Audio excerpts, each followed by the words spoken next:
Maknanya imam jamaah lelaki seorang ke ataupun tu, belakangnya baru khunsah. Kemudian belakang khunsah itu adalah perempuan. Sebab permasalahan itu berlaku. Oleh kerana itu syariat ataupun hukum fiqh ini dia adalah dia panggil apa? Berlaku kepada semua jenis. Hatta apabila adanya khunsah, dia ada di dalamnya tertakluk hukum hakam yang berkaitan dengannya. Hatta perhambaan, walaupun kita sekarang zaman tak ada perhambaan, tapi hukumnya dipelajari dan masih lagi. Kalau nanti berlaku nanti penghambaan, kita tahu bagaimana untuk nak menangani dan memperlakukan kepada seorang hamba mengikut syariat. Jadi khunsah itu duduk safnya di belakang safnya budak kanak-kanak lelaki. Dia lebih dewasa, dia lebih, tapi dia khunsah. Maka dia mengelakkan kepada fitnah, dia mesti duduk di belakang saf orang kanak-kanak lelaki, di belakangnya bawalah saf orang perempuan. Dalam saf pun kena berbeza. Bayangkan kalau dalam bercampur gaul, dia ni asalnya lelaki, tapi dia cenderung kononnya nak jadi perempuan. Kemudian dia pun bergaul dengan orang perempuan. Orang perempuan pun jadi dengan dia ni dekat-dekat, tak buka aurat. Kemudian selesa lah, sebab ni memang lelaki yang macam perempuan. Haram. Tetap haram.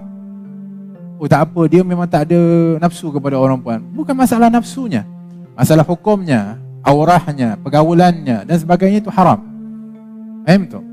Ini hari ni selesa orang perempuan dengan, minta maaf, yang apa namanya, yang jadi orang perempuan tu macam perempuan. Yang perempuan, oh boleh kawan dengan dia macam biasa, macam kawan-kawan, tepuk tampar dan sebagainya. Sebab apa? Dia tak ada nafsu kepada orang perempuan. Bukan masalah nafsunya, masalahnya hukumnya. Aurah kamu juga seperti mana aurah dengan orang lelaki.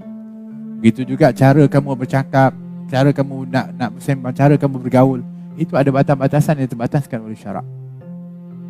Faham tu? Hatta saf pun ada kedudukan yang berbeza-beza mengikut kepada keadaan-keadaan masing-masing, lelaki, kanak-kanak, khunsah dan juga orang perempuan. Sekiranya saf dah solat dah mula dah, orang kanak-kanak dah mula dah, tak ada orang, kanak-kanak je yang ada, datang di belakang imam. So, kalau dah start, nak macam mana?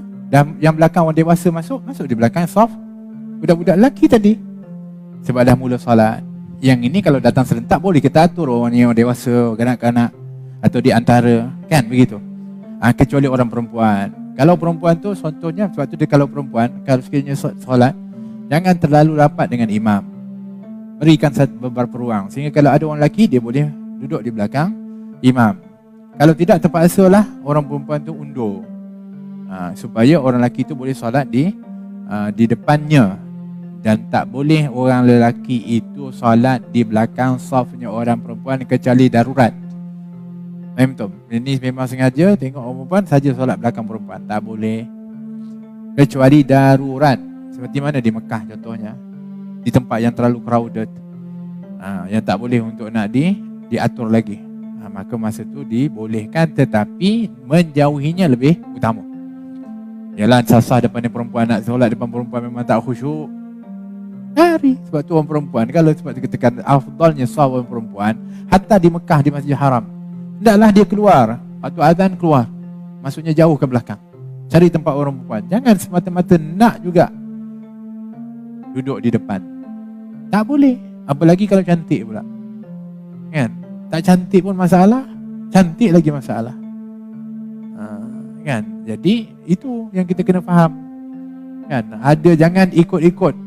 Ni kalau pergi Mekah, pergi umrah, pergi haji, ikut mana? Jamaah lain solat sepasang, laki isteri, laki bini. La haula wala quwwata. Ni apa ni? Mazhab mana ni? Suami isteri takut hilang, solat sebelah-sebelah dalam saf. Dah, isterinya pergi tempat orang perempuan, suaminya dalam saf. Jangan ikut-ikut jamaah daripada luar lain tu yang buat macam tu. Dia boleh buat, kita buat. Kenapa kita nak buat? Kita ada ilmu. Faham tu? Jadi kedudukan saf itu kena betul. Islam ini agama yang paling sempurna, yang paling indah, paling baik. Maksud berperang itu boleh untuk buat apa saja, tidak. Hatta dalam peperangan ada peraturannya. Ini keindahan Islam. Hatta dalam peperangan pun ada peraturannya. Oleh kerana itu, yang paling penting di dalam peperangan itu di antaranya adalah panglimanya. Disebut komandannya. Komandan lah. Itu penting.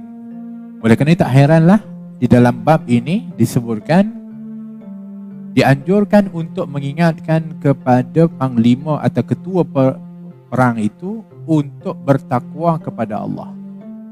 Maksud takwa kepada Allah, taat kepada Allah. Tinggal larangan Allah.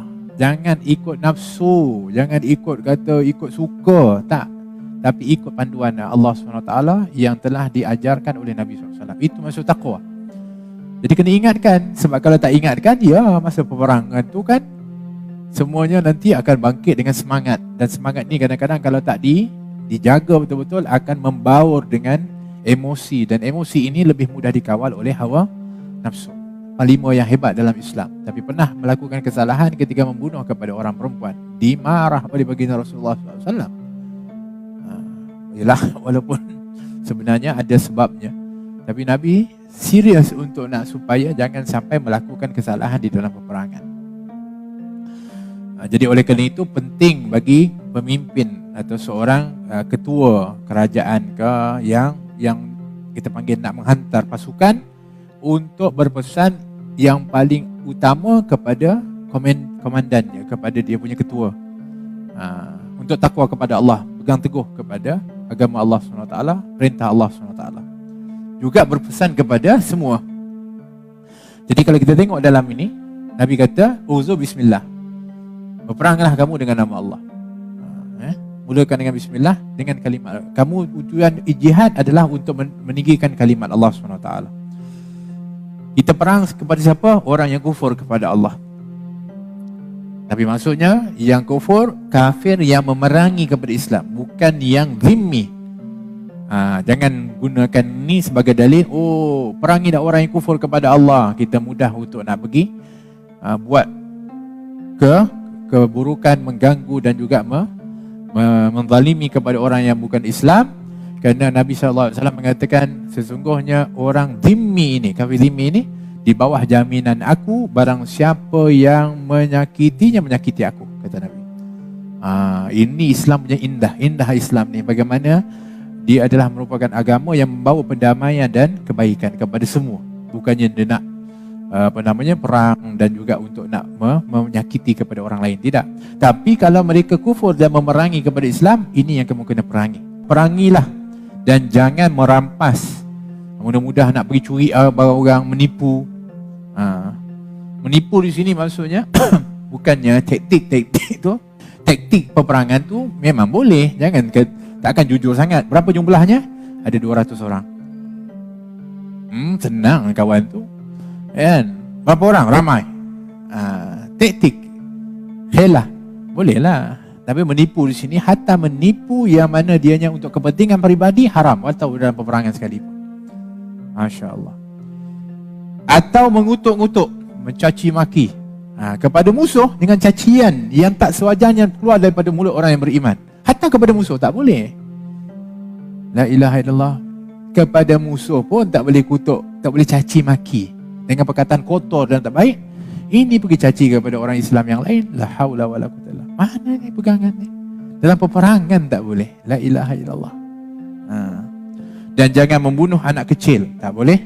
Membunuh wanita. Kecuali wanita tu memang jadi tentera lah, yang dia pergi itu perang tu. Tak ada pilihan. Kan? Tapi kalau boleh dielakkan. Tidak boleh bunuh kepada orang tua. Dalam riwayat yang lain disebutkan, orang tua sakit, tak boleh, jangan bunuh dia. Jangan memusnahkan kepada rumah ibadat. Maka ajak mereka kepada 3 perkara. Sepatutnya sebelum perang tu ajak dulu. Itu kata dakwah. Apa 3 perkara itu? Pertama, ajak mereka beriman.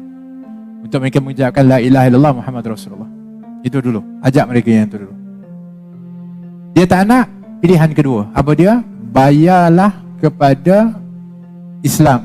Kepada kepimpinan Islam. Atau dia, mereka ni duduk bernaung di bawah kerajaan Islam. Dengan membayar daripada ufti kepada Islam. Macam itu. Yang ketiga barulah pilihannya berperang. Jadi Islam ni datang bukan nak perang terus. Bagi pilihan dulu. Sebab mereka yang membuat kerosakan dan nak memerangi Islam, bagi tawaran dulu, masuk Islam, taubat, balik. Kami tak akan perang kalau kamu masuk Islam, walaupun kamu pernah menyakiti dan juga buat tak baik. Tak nak kamu bayar ufti, bernaung di bawah Islam, supaya ditadbir dengan keadilan, supaya kamu nanti dapat merasakan keadilan Islam. Sebab kalau biarkan kamu sendiri, kamu akan buat kezaliman di atas satu lain. Tapi kalau tak mau, barulah diperangi. Itu 3 pilihan disebutkan. Kata Abdullah bin Umar atau Abdullah Abbas, kata kami diperintahkan untuk ketika mana diperintahkan untuk nak membuka satu-satu kota ataupun memerangi sesuatu tempat, itu kami tawarkan 3 perkara dulu. Yang pertama, beriman kepada Allah. Kalau tak mahu mereka membayar, kalau tidak, maka barulah diperangi kepada mereka. Jadi bermakna di dalam peperangan, dalam jihad pun, bekalnya yang paling penting adalah takwa kepada Allah. Kalau tidak, memang kita berada di medan yang paling mulia, namanya perang jihad, medan jihad. Berada di situ ganjarannya besar. Pengorbanan kita, baik harta yang kita gunakan, kos yang kita gunakan, kuda, baju besi yang kita bayar semua, semuanya pahalanya Masya Allah besar. Matinya syahid, besar ganjarannya. Naam. Tapi kalau tak betul caranya, habis. Niat tak betul, kemudian cara tak betul. Itu sebabnya perlu diingatkan. Walaupun tempatnya tempat yang mulia sekalipun. Hatta kita kata dalam masjid ilmu, dalam apa sebagainya, maka innamal a'malu bin niat. Begitu juga dengan apa yang kita niatkan dan juga apa yang kita buat, cara yang kita buat itu akan menentukan kedudukan yang sebenar walaupun berada di tempat yang mulia.